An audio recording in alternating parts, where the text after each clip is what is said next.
आज की वीडियो में मैं बात करने वाला हूँ रमज़ान और डायबिटीज़ पेशेंट्स के बारे में। हेलो फ्रेंड्स, मेरा नाम डॉक्टर अदनान इमाम, मैं एक consultant physician and cardio diabetic expert हूँ, पटना, बिहार। आज की वीडियो में मैं बात करूँगा रमज़ान में डायबिटीज़ पेशेंट्स को क्या प्रिकॉशंस लेने चाहिए ताकि वो रोज़ा आराम से रख सके, फास्ट आराम से कर सके। चलिए फ्रेंड्स, टाइम ना वेस्ट करते हुए शुरू करते हैं अपनी वीडियो। वीडियो शुरू होने से पहले हमारे चैनल को लाइक कर ले, सब्सक्राइब कर ले और बेल का बटन ज़रूर दबा दे ताकि हमारी कोई भी नेक्स्ट वीडियो आए तो इसकी इन्फॉर्मेशन आपको मिल जाए। रमज़ान में 2-3 बातों का ख्याल रखना बहुत ज़रूरी है। और सबसे पहली चीज़, अगर आप डायबिटीज़ पेशेंट हैं तो आपको अगर रोज़ा रखने की ख्वाहिश है या फास्ट करने की ख्वाहिश है तो प्लीज़ सबसे पहले आप अपने डॉक्टर से रमज़ान से पहले ज़रूर मिल लें, क्योंकि जो भी दवाइयाँ चल रही हैं या जो भी आपका ब्लड शुगर्स का स्टेटस है उसके हिसाब से हो सकता है कि आपको आपके डॉक्टर इस बारे में सलाह ज़रूर दें कि पहली चीज़ कि आप रोज़ा रख सकते हैं या नहीं रख सकते हैं, और अगर आप रोज़ा रख सकते हैं तो आपको क्या क्या चीज़ों का ध्यान देना है। यहाँ पे इम्पॉर्टेंट पॉइंट्स और भी हैं। उसके बाद अगर कोई पेशेंट हमारे पास आता है, जैसे मेरे पास आता है और हमसे पूछता है, तो पहले हम 2-3 बातों का ख्याल रखते हैं, देखते हैं उसकी रिपोर्ट्स, देखते हैं क्या क्या दवाइयाँ चलती हैं वो भी देखते हैं। इसमें सब चीज़ों का अपना अपना बहुत ही इम्पोर्टेंट रोल है। लेकिन जो एक कॉमन सी बातें हैं, दवाइयों के बारे में मैं लास्ट में बात करूंगा। पहले ये बात कर लेता हूँ कि अगर आपका डॉक्टर आपको ये अलाउ कर रहा है रोज़ा रखने के लिए, तो अदर देन दवाइयाँ जो भी उन्होंने एडवाइस की है उसके हिसाब से खाएं। और उसके अलावा और क्या करना है, उसके अलावा आपको अपना शुगर्स को रेगुलर मॉनिटरिंग में रखना है ताकि आपको कभी भी प्रॉब्लम नहीं हो। क्यों? क्योंकि रमज़ान में फास्टिंग के टाइम आपका शुगर्स बहुत ज़्यादा हाई भी हो सकता है और बहुत ज़्यादा लो भी हो सकता है दवाइयों की वजह से। हाई होने की वजह क्या होती है? हाई होने, अब लोग ये सोचते हैं कि हम तो रमज़ान में कुछ खाते नहीं है, फास्टिंग में रहते हैं तो हाई क्यों? तो जब हम फास्ट तोड़ते हैं या रोज़ा ब्रेक करते हैं तो उस टाइम कभी कभी हम ध्यान नहीं देते हैं और कई बार ऐसी चीज़ों को अच्छा खासा खा लेते हैं जिसकी वजह से हमारा ब्लड शुगर बढ़ सकता है। हम अगर सहरी के टाइम अगर जो दिल करे वो खा ले, अगर सही से नहीं खाएं, उसके वजह से हमारा ब्लड शुगर बढ़ सकता है। तीसरा, हम अगर पानी ठीक से नहीं पिएंगे, अगर हम बहुत ही डिहाइड्रेटेड रहेंगे तो डिहाइड्रेशन की वजह से भी ब्लड शुगर स्पाइक होता है और डायबिटिक कीटोएसिडोसिस, जिसकी वजह से एक पेशेंट हॉस्पिटल तक इमरजेंसी में लैंड अप कर सकता है और इवन जान जाने का भी खतरा हो सकता है। तो ये भी एक चीज़ हो सकती है। तो सबसे पहला रिक्वेस्ट है कि प्लीज़ बिना डॉक्टर के एडवाइस के रोज़े के बारे में आप खुद नहीं डिसाइड करें, आप अपने डॉक्टर को डिसाइड करने दें, क्योंकि इससे जान जाने का भी खतरा हो सकता है।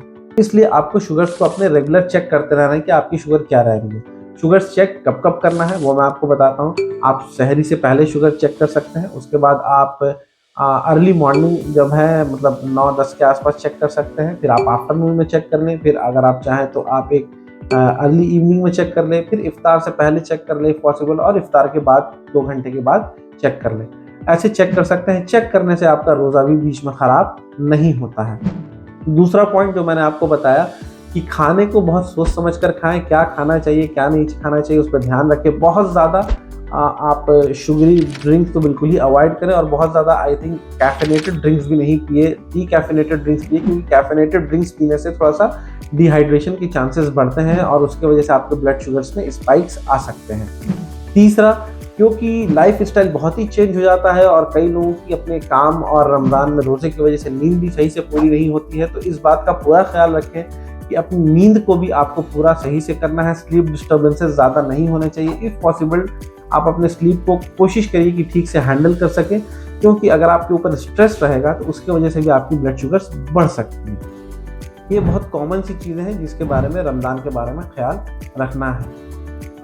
उसके बाद अगर आप कोई भी मेडिकेशन लेते हैं तो सबसे पहली बात, this is very important, please make a note of it, कि आप बिल्कुल भी अपने से अपनी शुगर की दवाइयाँ अपने हिसाब से ज़्यादा या कम नहीं करें। अपना खुद से शुगर देख के अपनी दवाइयों को ज़्यादा या कम नहीं करें। बहुत पेशेंट बहुत फ़क्र से हमारे पास आकर बोलते हैं, सर हमने तो अभी ये दवा पूरा 2 टाइम कर दी है और इस दवा को हम आधा कर दिए हैं तो हम वैसे खा लेते हैं। तो प्लीज़ सेल्फ मेडिकेशन और सेल्फ प्रिस्क्राइब मत करिए, इससे आपकी जान को भी खतरा हो सकता है। आप अपने डॉक्टर से मिल लीजिए और उनसे एक बार मशवरा ले लीजिए। अगर आपके लिए रोज़ा इंपॉर्टेंट है तो उसको भी आप इम्पोर्टेंस दीजिए कि इसको कैसे रखना है। तो अगर आप दवाइयाँ खा रहे हैं तो दवाइयाँ तो आप अपने डॉक्टर के ऊपर छोड़ दें, अपने से बिल्कुल भी चेंज नहीं करें, क्योंकि अगर आप ज़्यादा अमाउंट में ले लेंगे तो उससे भी आपका ब्लड शुगर बहुत कम होने का डर रहेगा। क्योंकि आप फास्टिंग में रहेंगे, और अगर आप ज़्यादा ले लेंगे तो हो सकता है कि आपका ब्लड शुगर बहुत ज़्यादा स्पाइक में चला जाए। ऐसा कुछ नहीं है कि इंसुलिन लेने वाले पेशेंट या टैबलेट लेने वाले पेशेंट रोज़ा नहीं रख सकते हैं। सब चीज़ों का कुछ ना कुछ उपाय ज़रूर होता है। तो अगर आपको किसी भी तरीके की प्रॉब्लम है इससे रिलेटेड, तो आप हमसे भी कांटेक्ट कर सकते हैं। अब हम बात करते हैं कि भाई सबसे इम्पॉर्टेंट चीज़ क्या है यहाँ पे। एक मेरी लास्ट टिप जो मैं आपको देना चाहूँगा, जो मैं सब पेशेंट्स को देता हूँ, अगर आपको रोज़ा रखने का इरादा है तो सबसे पहले तो आप अपने डॉक्टर से मिलें, और दूसरा कि आप जो है, अगर आपका फॉर एग्जांपल फास्ट कर रहे हैं, आपने दवाइयाँ खाई हैं या इंसुलिन ली है, जो भी आपने लिया है, और आपको अगर इस बीच में कभी भी घबराहट, बेचैनी, परेशानी, पसीने आना या कुछ भी ऐसा आपको हट के लगे जो आपके नॉर्मल बिहेवियर से नहीं है या आपके नॉर्मल तबीयत से नहीं है, कुछ भी हट के लगे, तो प्लीज़ आप उसको ये मत सोचिए कि गैस हो गई है या रोज़ा रख लिया हूँ इस वजह से ऐसा हो गया है।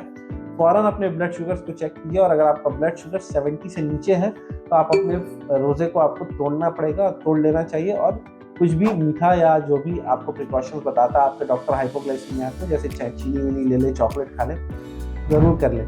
इवन अगर आपका फास्ट ब्रेक होने में, मतलब मगरिब की अजान होने में और रोज़ा खोलने के वक्त में सिर्फ मान लीजिए 15 मिनट की देर है या 10 मिनट की देर है, और आपकी तबीयत ख़राब होती है और आप ये सोचते हैं कि मैं रोज़ा रख लेता हूँ, 10 मिनट की तो बात है, 10 मिनट में रोज़ा खुल जाएगा, तो प्लीज़ ऐसा ना करें। वो 10 मिनट आपको होश से बेहोशी में लेके जा सकता है, और आपको हॉस्पिटल की इमरजेंसी में जानलेवा स्टेटस तक भी लेके जा सकता है। तो इसलिए इस बात का बेहद ख्याल रखें। एंड सेकंड इम्पॉर्टेंट कि अगर आपके शुगर्स बहुत ज़्यादा हाई जा रहे हैं, मान लीजिए अगर 300 से ऊपर कभी भी आपका ब्लड शुगर्स जा रहा है, तो प्लीज़ आप अपना फास्ट ब्रेक कर लीजिए, रेस्ट लीजिए, और अपने डॉक्टर से एज सून एज पॉसिबल मिलिए कि उसके बारे में क्या किया जा सकता है। तो चलिए फ्रेंड, ये एक छोटी सी टॉपिक जो मैं डिस्कस करना था और बताना चाहता था आप लोगों को। अगर आपको ये अच्छी लगी हो तो प्लीज़ लोगों में स्प्रेड करें, पहुँचाएं, अवेयरनेस क्रिएट करें, ताकि लोग छोटी छोटी बातों को सुनकर अपने हेल्थ को ठीक रख सकें। चलिए वेट करिए हमारे नेक्स्ट वीडियो का। टिल देन, थैंक यू, जय हिंद।